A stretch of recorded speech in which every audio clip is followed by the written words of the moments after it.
Recording. Hold on. Go ahead. You're good. All right, cool. All right, Carlos Ibarra is our guest this week. Carlos, where are you now, and why are you there? I'm in Crested Butte, Colorado. I am here because on Friday I'm attempting to cover 100 miles on foot in the Colorado mountains. Yeah, for people who are watching the YouTube version of this right now, you can see that you're not in Houston at the moment. No. A little bit different view. So yeah. before I do want to talk about that, but before we get into that, there's a lot of layers to your story and your past and kind of what led you to where you are now. So let me ask you this. If you meet somebody new or somebody introduces you to somebody and they ask what you do for a living, what do you say? I tell them, I said to them that me and my wife, own a gym, and go from there. Basically, I just tell them we own a gym. I don't tell them what kind of gym. I just say we own a gym. We're business owners, and that goes to other conversations about it. Is there any reason that you phrase it like that instead of just saying that you own CrossFit Houston? I honestly, we just, it's kind of, it's a good question. I never really thought about it. Is it because that you think CrossFit is misunderstood, or you're not really sure how deep you're going to get with this person? You had it there. Depends. Do you really want to know? Do you really care to know what I do? That's honestly, that crossed my mind a lot. Mm-hmm. I was talking about that today. But it's also the CrossFit, because if you say CrossFit right away, you might lose somebody right away because of what they think it is or what they've seen it is. So that leads to the conversation. When they'll say something kind of negative, and we explain how we do it, how long we've been doing it, and we're this way, and that's okay, and it changes a little bit. But I understand where they're coming from when they say something to us. Yeah, because they see. You mentioned how long you've been doing it. Since 2006. That's when you started doing CrossFit. Yeah, that's when we started the official, gym, in the garage first, but that's when we started in 2006. And that's it. That was definitely in the infancy of CrossFit, right? Yes. Barry, we didn't have any equipment, put it that way. We didn't have anything. All we had was a homemade slam ball and some dumbbells. That's all we had. And we had to sell it that way to people because it was new for everybody. How does one make a slam ball? You go to the thrift store, or not thrift store. I went to the dollar store, went in and buy a cheap basketball, puncture a hole in it, and sit there scooping sand and watch it drip, drip, drip, drip, drip till you fill it up to 20 pounds. I think that we'll probably get into this later, but just what you just said right there is a reflection of how you ended up where you are right now. The fact that you made a homemade slam ball that you and Lisa made, got by with minimal equipment and put in the work to build a homemade slam ball. I think that is a key to your success. And honestly, I think it was so hard to sell that idea. Somebody shows up to you, hey, I want to do CrossFit, because they've already heard a little bit about it, and you have to sell it to them and, make them believe this is all you need to do CrossFit. Mm-hmm. You don't need much. And we learned a lot through those years. We learned a lot, and we made some mistakes along the way, of course, but we learned, Yeah. Well, you mentioned that people will make assumptions when you tell them that you own a CrossFit gym, and they'll have these preconceived notions of what it is and stuff like that. What do you think some of the biggest misconceptions out there are that you have to overcome being a gym owner and trying to get members? That a lot of people think it's too elite. The one that I've said is too elite, it's too crazy. It's just, you're jumping all over the place. It's too elite. I can't do that. Because that's what they've seen. Mm-hmm. Now they didn't see that back then because there was nothing like, it wasn't everywhere like it was back then. Now that's what they see. They saw it on TV, and they think I have to be that way to do CrossFit, to get in shape, to get fit. And that's the hard part. That's like, they kind of roll their eyes, like, no. And we have to do our thing to explain how it is for us. And there's really no way to do that other than through experience, right? Exactly. And that's kind of the blessing and the curse of the growth of CrossFit and the televised sport of the CrossFit Games, is that it brings brand awareness, but also it kind of misrepresents maybe what goes on in the day-to-day of most CrossFit gyms. Yeah, you know, yeah, for sure, for sure.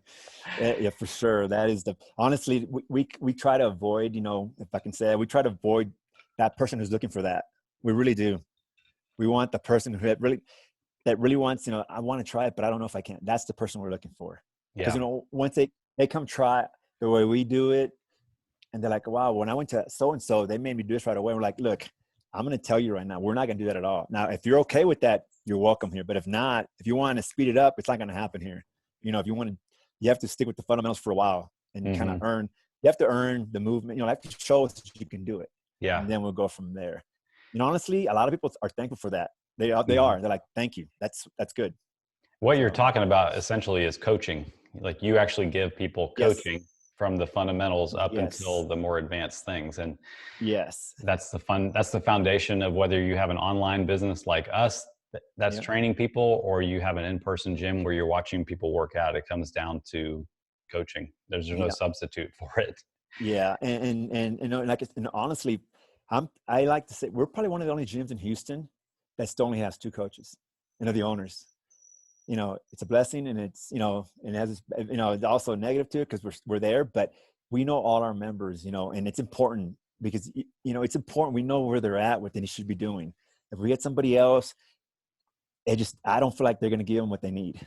But Hmm. I have to be there, and that's just the way I'm. Just even now when I'm here, I'm calling back home. Even Lisa's running classes, great, but I'm still like, who's there? Make sure they do this. Make sure they do that.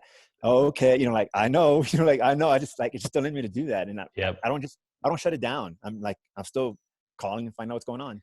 I think So that's one of the reasons that Blakely and I connect with you and Lisa so much, is that even though Blakely was the owner and mm, coach at her CrossFit gym when she owned it, like, you know, we're a husband and wife team. You're a husband and wife team. I think we have a similar work ethic. We're of similar age and yeah, experience, and we kind of identify with um, what it really takes to help people and not just like be in it for, you know, the business. entrepreneurial money side Yes, of it. Like I think we've yeah, always had a strong connection to you guys because of yeah, that. yep, and that's honestly that's still I tell you from our very first client ever. I've always been this way, and I used to tell Lisa too. Is like we can never just chase that. That meaning money. Hmm. If it's not a good fit and it's not working, let's just, you know what, part our ways. Yeah. Sometimes you have to fire your client. Like I said, you have to fire your client sometimes because we want people who really want to learn and get Hmm. better. Not, I Yeah. mean, just come here for a quick workout and get out of here. You know, so that's Well, I mean, I think, you know, just from a business perspective, like I don't know the exact statistic, but most businesses, they fail. And yeah, you guys have been around for, you know, not only longer than most gyms, but mm, you've survived a lot longer than a lot of businesses, period. yes, So, you know, owning a CrossFit gym or any gym, I know CrossFit gym especially means early mornings. It means a lot of mopping. It yeah, means, you know, a lot of sacrifice. yeah, yes. So there has Mhm. to be a payoff or trade-off that's worth it for you to do that. So what is that for you? Having the community that we have, the people that we have, we know them. I mean, honestly, we don't have a lot of members, but we have the same members that have been there with us. And you know, if it wasn't for them, we wouldn't be around. And they stuck around, and they've been with us through this last year, how rough it was. They stuck with us. You know, they made it work, and we made it work. I just seeing them get what they want out of it. You know what I mean? Like going home and saying, you know, that was a good workout. Thanks. I surprised me when somebody tells you after a workout, thanks, Carlos. I'm like, you know, I'm thank you for coming. You know, I'm like that. I'm just like, wow. You know, they're thanking me. I mean, you did all the work. I just provided you the tools and direction. You did all the work. I always Yeah. give them credit. I give the credit to them. I never. It's never been about. It's like I give it to them. It's like you're showing up and you're putting the effort. That's all I ask, and you're Yeah. doing it. I love That's that, it. man. I think that that's an honorable thing. And yeah, we try to do the same thing. Yeah. So Yeah. I think, Yeah. you know, the reward you get from watching somebody else do something positive for themselves is just like such a great motivator. I can completely identify with that. Oh yeah. Especially when they come in. You know, when they come in and they've really never worked out or had guidance, and wow, I can do this little movement that to you means like nothing, and to them it's the whole world. And we're like, rock on, that's good. Just be consistent like you're doing, and you're gonna get better. Yeah. It's not gonna happen overnight, and I always tell them, I don't know everything either. I can't do every movement, but when I work on it, I'm just like you. I'm working. I'm trying to get better. Yeah. And they're like they see us. They see that we both try. So Yeah, I mean, anybody who follows you on social media can never question the amount of effort that you put in and your consistency. So let's talk about your training a little bit. Mm-hmm. We've Mm-hmm. gotten to train together in person Yeah. several times when we lived in Houston, and gotten to coach you a little bit through our Mm-hmm. strength building program when you were Yeah. focused on doing Yes. strength. So And let's talk. I PR my deadlift. I was I about to PR my ask, like, let's talk deadlift. about what are your best lifts? What are you most proud of when it comes to, and you're a humble guy, so I'm kind of asking you to brag, but what are you most proud of as far as accomplishments in the For gym me on specifically? for me for my physical, for me, I know and it's not much to a lot, but for me it was a lot because when I hit that deadlift, because I worked on it and I was consistent. I'm consistent. I follow instructions. I Yes. followed. You gave me numbers. Okay, I'm going to stick to this. I'm good with that. I can do this. And I did it. And I was like, really, I don't want to let you down. And I was like, I don't let myself down. And that did happen. I was like, all by myself. You saw it. There was no one in there. I was by myself. There was Yep. nobody to hype me up or anything. Yeah. And I was like, oh, yeah, that's awesome. Because I'm getting closer to what my goal is. And once I'm done with that, I'm done. I'm not going to chase that anymore. I'm done. But I PR'd it either way. So Do I you was remember happy the with number? that.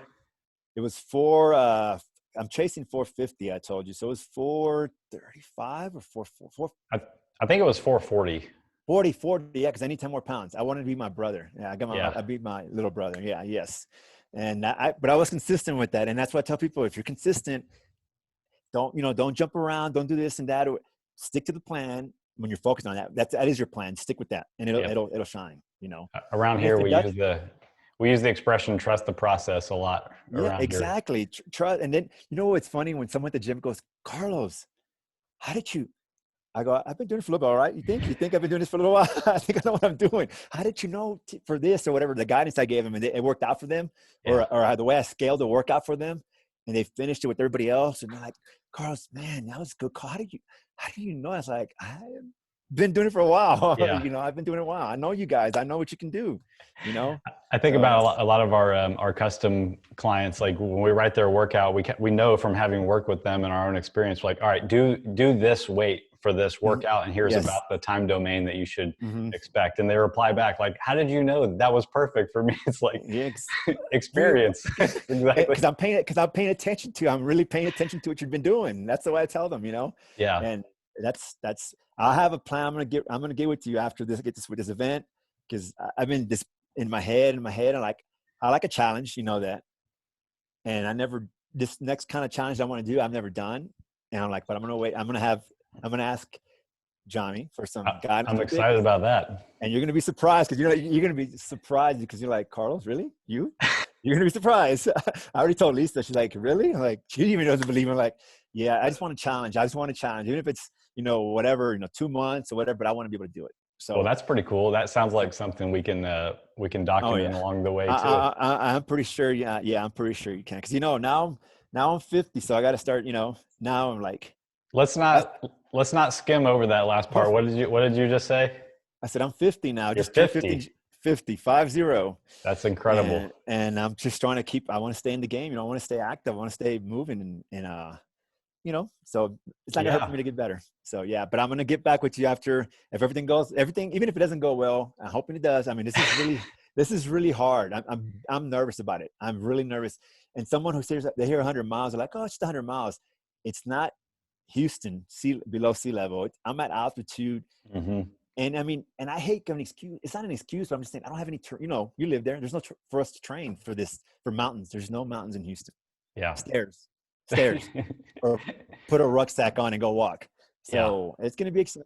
I'm nervous, but I need it. There's a couple hills if you know where to look for them. But yeah, exactly. Yeah, that's it. And everybody's there. So I'm nervous, but I kind of need. I want to do it, and I'm just seeing how it goes. So you're kind of transitioning into what I want to talk about next anyway. So obviously tons of experience with doing and coaching CrossFit, but you have a lot of experience and a passion for endurance sports also. Mm-hmm. When was the first endurance race you did and why did you decide to do that? I don't know exactly when, but I know I just started dating my wife at the time. And I was already doing adventure racing, which is multiple sports at one time: paddling, mountain biking, trekking, rappelling. And a buddy of mine said to me, "Hey, you want to go to Arkansas to do a 100-mile trail run?" I'm like, I never even ran a marathon yet. I haven't ran a marathon yet. He's like, it's just like an adventure race. We're going to be on our feet for a while. I'm like, sign me up, brother. So we signed up, went to Arkansas. Long story short, my pace was so slow, they cut me off at mile 60. So I didn't really quit technically. I didn't pull out. They just said, hey, you're not going to make the cutoff of this event. 30 hours. And that hurts, man. They cut your wristband off and you're like in that ride down to the finish line. At the time, Lisa was my girlfriend. She was waiting for me. She's like, they're all excited. I get there like, no, let's just get out of here. I don't want to be here right now. And then but I got home. I said, I'm going to find the next one and I'm going to train. Because I didn't train. I'm going to just do it. I can do it. I'm young. And I trained and I went and did the 100-miler in Huntsville, Texas. It's a 20-mile loop. I did it 5 times. I did it in sub 24 hours. And then I went back to Arkansas and I finished it under 24 hours. Booyah. So I was happy with that. I didn't know that story, but knowing you, I'm not surprised to hear that you went back and did it. I was like, we're going back. I don't care. I'm going to do it again. I had to get that off my back. And I went and I finished it with the better. I mean, the goal is always sub 24, depending on the cutoff on the event. Mm-hmm. And I mean, Arkansas is still hilly and mountains. And I finished it in 23 something hours. So I was pretty happy. So you mentioned that you got into they're called what, adventure races? Adventure races. So you did a couple of those. You did several marathons after that, including the Boston Marathon. Boston twice. You've done the Texas Water Safari, which is a 260-mile nonstop canoe race. Completed it once. You did it recently. Was not able to complete it, but the theme that's running through this thing is that you like to do hard, challenging, both mentally and physical things. Why do you like to do that? You know what? I'm running away from I don't want to admit I'm getting old. I'm just chasing. I need that in me to make it feel I still have it. Like I can still do this at 50. I can still do this. You know what I mean? And it's just for me. It's just like I need that. It's like a drug. I need it. Once I get it, like I got my butt kicked. That was hard. I'm good. I'm good to go. I can do, I'm good. And then I'll never do this again. And what I do the next year, I'm finding something else to do. It's just the way it goes. I do. So if not feeling old is the motivation for it, like what makes you feel old now? Because somebody looking at you wouldn't think that you're 50. And when they see what you do, they wouldn't think that you're 50. So what's making you feel old? I feel like if I stop moving, that's when I'll feel like I'm giving into it. Oh, I'm old. You hear people say all the time, I'm old. Right? Nah, bro. I mean, get out there and see some people are doing things that are older than me. That motivates me. They're 72 years old and they're doing what I'm doing out here. That's like, oh, I want to be in this game for a while if I take care of myself. That's why I do the fitness part. Before I didn't do fitness, I was just doing endurance training. And then I got into CrossFit. When I found out about it, and I was like, you know what, this is good. And it helped me out a lot. And it still does. That's right. I guess the overlap of training from CrossFit carried over into the endurance for the endurance. It really helped. And I tell people for me, I'll speak for it helped me. I did better in some events that other people just specifically trained for. And I did less of that training and I did better. So I was like, man, this works. Working out is good for you. No matter what kind of working out you're doing, it works if you work. And I just do that endurance stuff every day. And you know me long enough that I go through those cycles when I talk to you, hey, I'm going to be shutting down for a while and I'm going to be doing this. And and I do that because I have to. Yeah. And I think one thing that's really impressive is you kind of write your own programming when it comes to your endurance training too. I remember asking you one time, you said, I follow the Carlos plan. Yeah. Just follow the Carlos plan. Just keep moving, do something, be consistent and move every day. I think your plan could be, because I've heard you use this before, is just like hashtag time on my feet. Time on my feet, because really that's what it's going to be. And I tell you, this is the first year that I changed my training for these events. These events I used to run, and it's 2 years ago when I was training, I was sending you my times when I was running my long runs. I would send them to you. I would leave your gym to go run because I was training for a 100-miler. And I was doing pretty good times. I'm like, this is the first year that I trained jog, walk. That's more realistic. You're not going to be running a 6-minute mile, 7-minute mile up the mountain. I'm not. So it's power walk, the ups and the downhills. You just let it rip, but it's the first year I do that. I'm pretty sure you're probably on the you're on a very short list of people in the world who have deadlifted over 400 pounds and run a 100-mile race in the same 6 weeks. Yeah. That's There's not, I mean, that's a lot. Yeah. that's a short list. I don't, yeah. And I wish there was, if I knew more people that are like, wow, that's cool. But I don't, it's either one or the other. Some people are like, no, I don't want to do that because it's going to hurt me for this.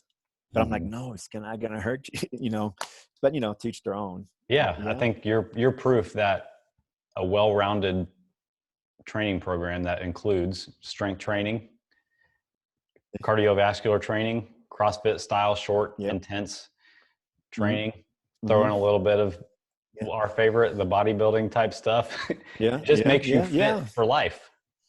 Yes, exactly. The day I PR'd, I PR'd that deadlift that day. Remember I said, I did a day before because I was going to start my training for a 100-miler. Yep, it was And a I was day like, man, I early. was worried. I was like, yeah, I was like, let me just do it now because I'm feeling, let me just do it now. And I did it. I was like, okay, good. Now I can just, now that's good. I'm just focused on my run event and that's it. And Yeah, that was awesome. That was a good day. I was that was happy. a I good, was that was a good day happy. for me too. I think I was in my Yeah. truck when you Yeah. when you Yeah. I was texted me happy. the video. I had to pull over. Yeah. Yeah. So we talked I was about why happy. you do these hard, challenging things. I've heard it said that when you do one of these 100-mile ultra marathons, that you kind of feel like you've lived multiple lifetimes during that race. Like you've gone through a whole different series of emotions. You do. You've had all these different physical feelings. Tell us kind of what that's like. Yeah. Is that true? It it's very true. I mean, because you start, like I wish it's not like a regular marathon. There's not a lot of people on the course. There's not a hoopla. There's nobody. It's nothing. You go and you hit the mountains and you're out in the trail. Everybody's spread out. You get to an aid station. You're like, yes. And the first 30 miles, you're kind of pumped up. Like I'm out here. I'm actually doing it. Cool. And then you get to 50 and you're like, okay, now I'm starting to feel it. But that's just a warm up. You still have the other half now. And that's when it drops. It's dark and you have your light on and you just talk, and if you're lucky, you have somebody to keep you company, a pacer just to keep you company, talking to you, because those voices start popping up. Like, I'm tired. A little thing becomes a big thing. And you just trying to, that voice is telling you, just sit down, man, quit. What are you out for? You don't have to prove anything to anybody. Sit down. You start seeing, on the longer events, hallucinations happen. And it is the voice, it's that voice telling you, quit, don't quit, quit, don't quit. You can do this, and you do one step at a time, 1 mile at a time, one aid station to a time. Do you find You that see me? is Hold it on. helpful to kind of set little micro goals for yourself along the way? For sure, especially after 50. Like my goal right now, like let's get to 50 at a certain time because I have to get there because there is a cutoff. And from there, just like, you know what, let's just stay steady, stay steady. Don't push it too hard because Hmm. it comes back to bite you if you do, especially your quads and your hamstrings are just, the downhill running kills your quads. And like I said, it's hard to train for that because, I mean, you're just a turnover. So it's so fast you're going downhill and you don't want to go slow because that's the time you can make up right there. So Yeah. it beats you up pretty bad. So you But mentioned I like do. I was going to say I mean, I've never done anything nearly as hard as that, but I've done hard workouts before, Yeah. and I've had a little bit of that mental talk going on, like, this hurts. What am I doing this for? Why am I Yes. putting myself through this? So how do you get through that when you're in mile 75 and like everything is telling you like, I have nothing left to prove to anybody. Let me just quit and get this over with. How do you not quit? I shut it down. Honestly, I think about a lot of things. I think about me coming back home and you calling me saying, how'd it go? And I can't looking down and be like, I didn't finish. Honestly, it's not an ego thing. It's like, I didn't finish. What happened? Did you get hurt? You're good? No, I didn't finish.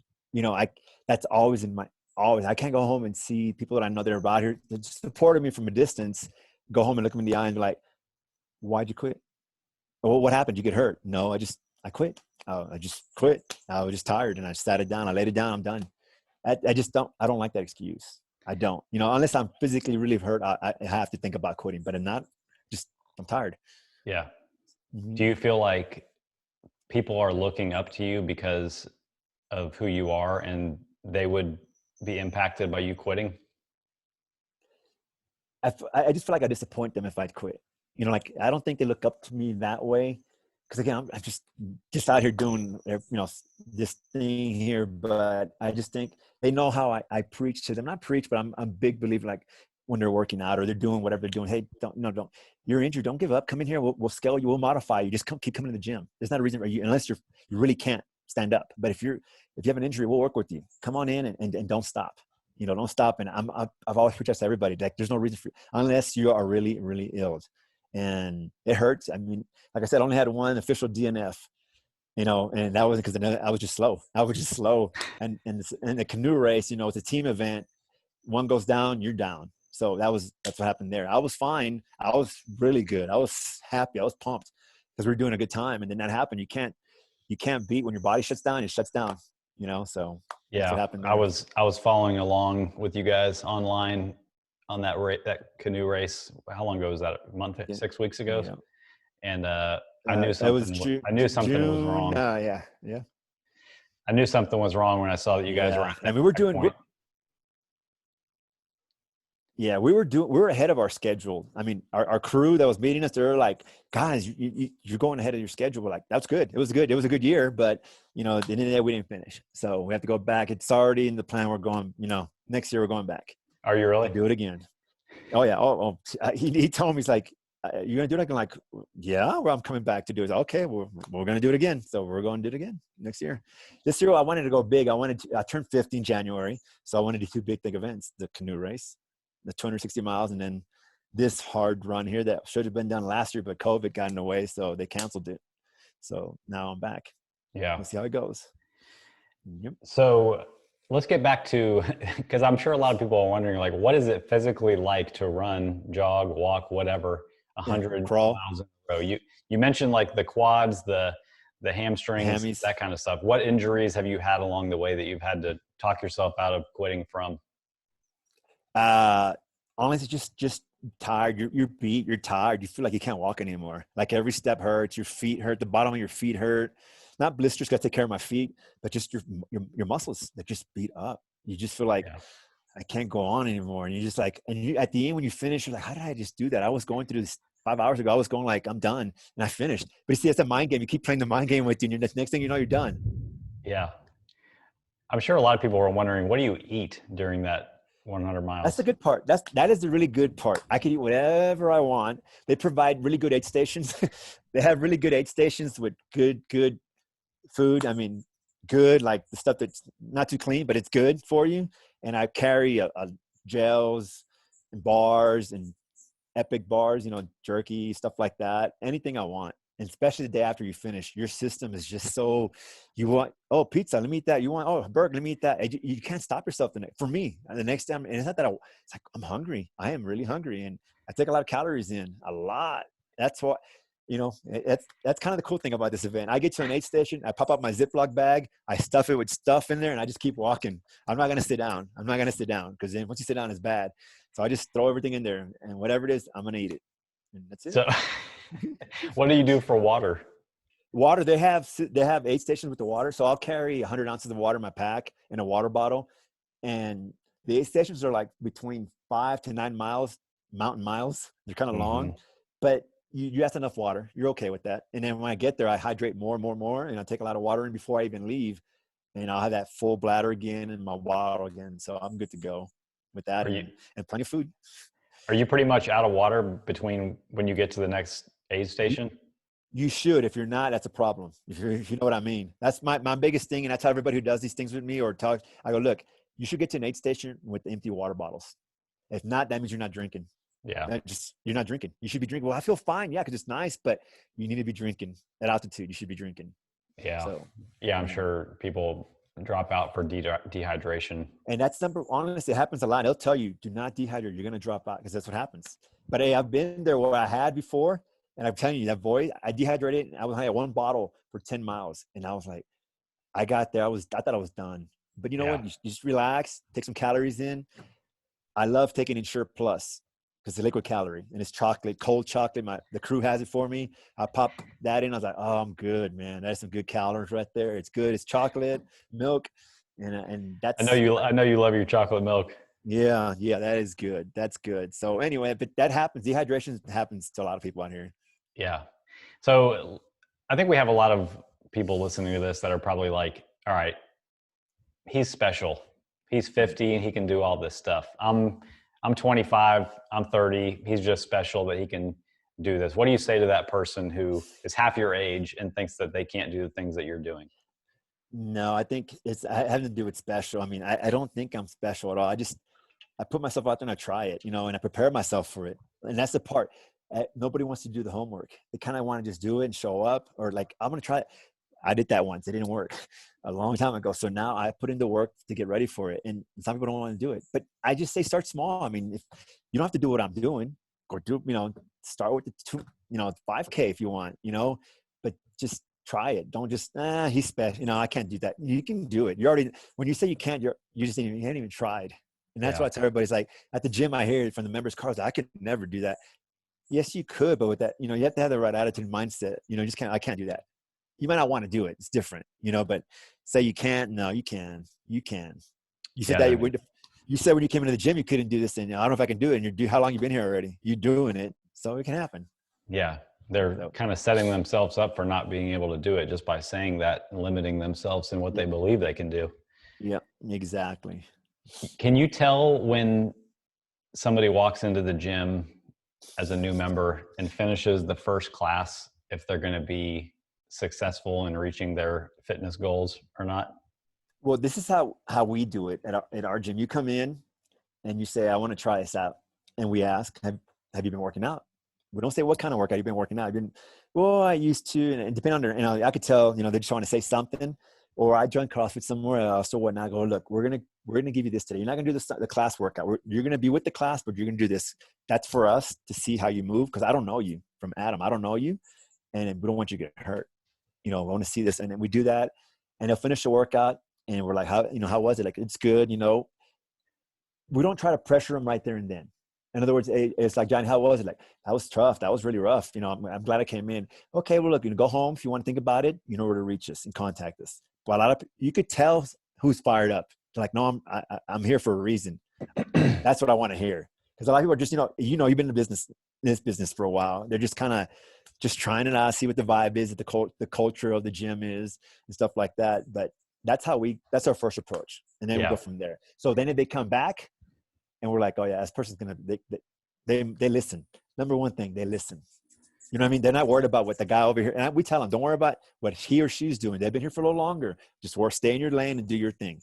And when they're like that, it's awesome. They're going to work. What you're talking about is, number one, what is their mindset? Yes. Number two, are they just comparing themselves to other people? Yes. So that leads me to my next question. Let's say somebody graduates past the first class. They seem to be showing like the mindset needed to get into it. They stick with it. You end up with a group of people who you would consider like your quote most successful clients. What are some of the common traits of the people you see in life in general and the people in the gym who you consider like the most successful? The ones that are consistent and actually eager to like try to do whatever, however you scale them, whatever you assign, they do it. They don't like, I don't want to do, okay. And they do it. Honestly, they get further. They don't get so wrapped up in like, hey, again, on this and that's whatever else is doing, what they're doing and their goals. And I always remind them, remember, you have goals, remember. And you have to, in order, like, I got it, Carlos, you know, I'm good. That's a difference. That's the difference. Humility. Yes, exactly. I just wish everybody was that way. That works. I think that's not about me, but I think I'm that way. If I go to you and you tell me something, I'm like, okay, that's what it is. You know, I'm going to do that. Yeah. And it's hard. Some people, you know, it's hard for some people to do that. They just, I mean, we're all kind of born with this like certain amount of pride, and we're always trying to overcome that pride with being coachable and teachable and and being humble. And those are kind of the characteristics we're talking about of these successful people. A lot of it comes down to work ethic too, which is just another way of saying consistency. I think we share the same philosophy on what makes people ultimately successful in fitness. Is not like that you were this like amazingly you performed amazingly at this one class, or Yeah. you never missed a class for a month, Yeah. but did you continue to make the deposits over the long Yes. term? Mm-hmm. And I think like that's why you're 50 and you're going to go run this 100-mile race in 2 days, is because for the last 20 something years, you've been making these small Small. deposits in the bank. Yep. Yep. Honestly, that's where I go to. That's my go-to when I'm out there and that voice kicks in. I go to that. Like, I got this. You've been here. You know what to do. You got it. I experience. I go to experience. I Yeah. dig deep for that. Yeah. I think like a lot of people get stuck because we have talked about this in an email or a post recently, but like we set goals. Like you have the goal to run this race, and that's good because it motivates you to go do it.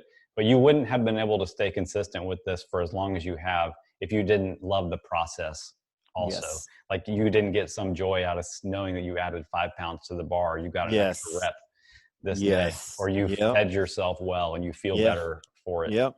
Totally. 100%. That's true. That's hard to teach in a class setting though. It's hard to teach in a class setting, but that's why, again, I'll speak for how the gym, how it works. It's only two of us, and you try to talk to your members. You go around, you don't try. I mean, you should go, hey, how's your day going? What's going on? What's up going on in life? Besides just coming in here, good morning, good afternoon, here's your workout, do this, go home. Like, interact with them and find out what's going on with them, via text if you have to, because everybody's busy. They just call and see how it's going. You happy? What's going on? Connection and accountability. Yep. Yep. And like I said, it's hard to do when you have another coach in your class that doesn't, and you don't see him. Like, how are you reaching out to me? I don't see you. Yeah. Kind of like you guys, you reach out to your members, I know you do. And that's important. That's important. Yeah. The connection. Yeah. Yep.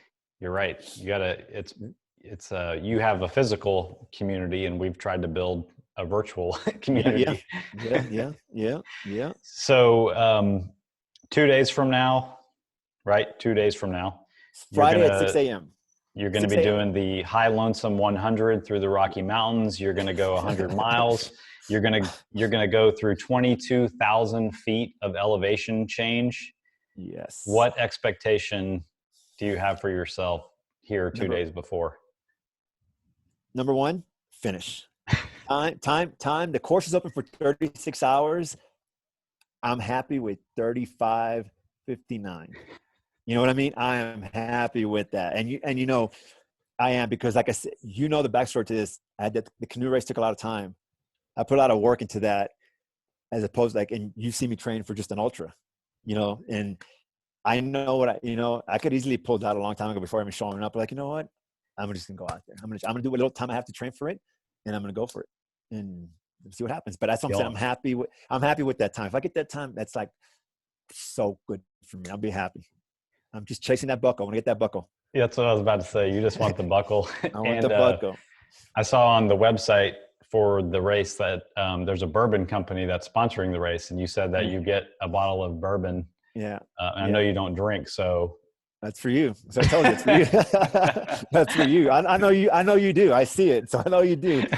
Yeah, they're good. I don't know if I've ever had that one that sponsored it. So I mean, I feel like I'm only doing my part if I, celebrate on your behalf and see if it's any good. So, yeah, cool. Right on. So all right, anybody who's in Houston looking for a CrossFit gym, obviously Blakely and I stand behind Carlos and Lisa, or we wouldn't have had them on the podcast. So what's the website for the gym? It's www.crossfithouston.com, or on IG is CrossFit Houston. And your personal Instagram, where you document all your workouts and food? You know what? That's funny you asked that question, because I don't. You don't know your Instagram username? Let me look. No, I don't.